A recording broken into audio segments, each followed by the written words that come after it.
मैं जब फाटका से होता है इस्तेमाल करना है सारे उससे जा रहे हैं।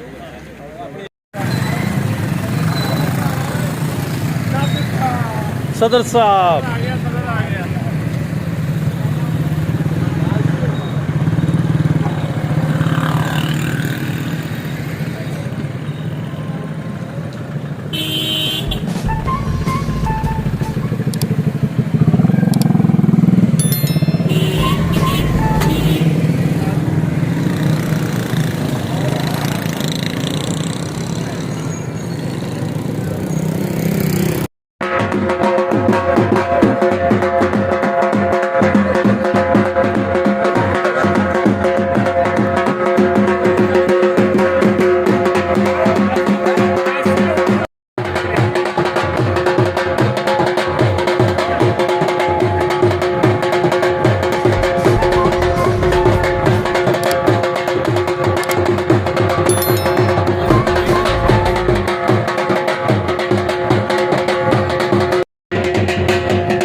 ਅੱਗੇ ਜਾਣਾ ਜੋ ਕੀਤਾ ਹੈ।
ਉਹ ਦੇਖੀ ਭਾਜੀ ਆ ਵੇ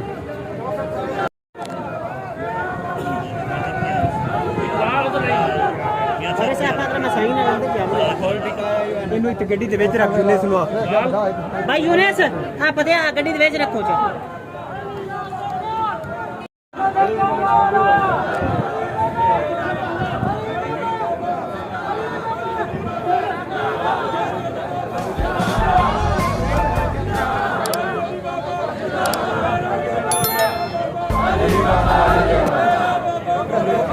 अली बाबा अली बाबा अली बाबा अली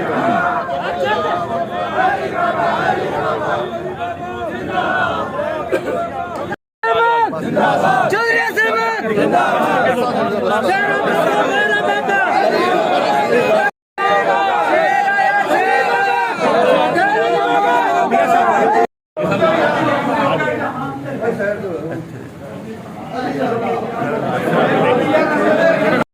ਇੱਥੇ ਰੁਕ ਜਾਓ ਯਾਰ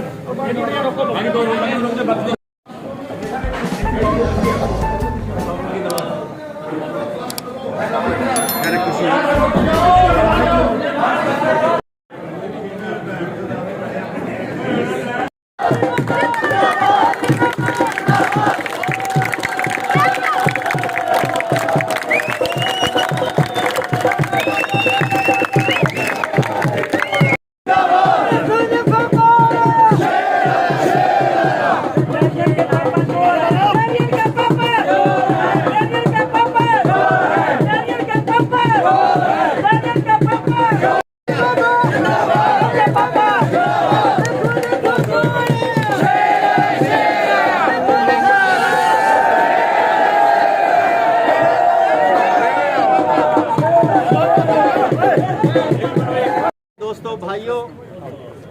सरदार शौकत खान बलोच मैं पाकिस्तान पीपल्स पार्टी वालों कागज़ जमा कराने सी लेकिन मैं मुल्क और कौम का वसीतर मफाद को सामने रखते हुए जनाब मखदूम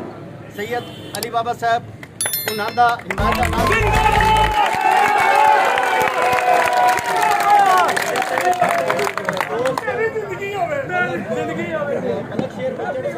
मोहम्मद अकरम बुचड़ साहब साढ़े गलक्स बार के वो प्रेजिडेंट ने और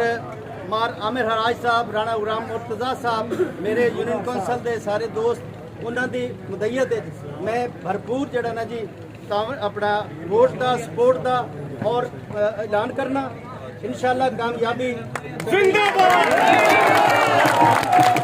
मखदूम अली बाबा नू अल्लाह सोना कामयाब करे सलामत रहो शौकत बलोच साहब का इंतहाई मशकूर हाँ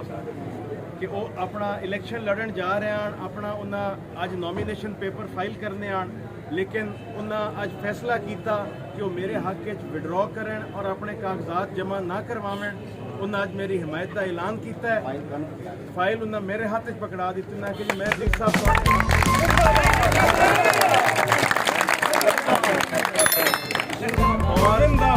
और उन्हें बड़ा मेहरबानी की है और ये साडे भाई हैं असी इंशाअल्लाह हमेशा इन्हां दा साथ देसा है और इन्हां दा कदी साथ ना छड़सा है।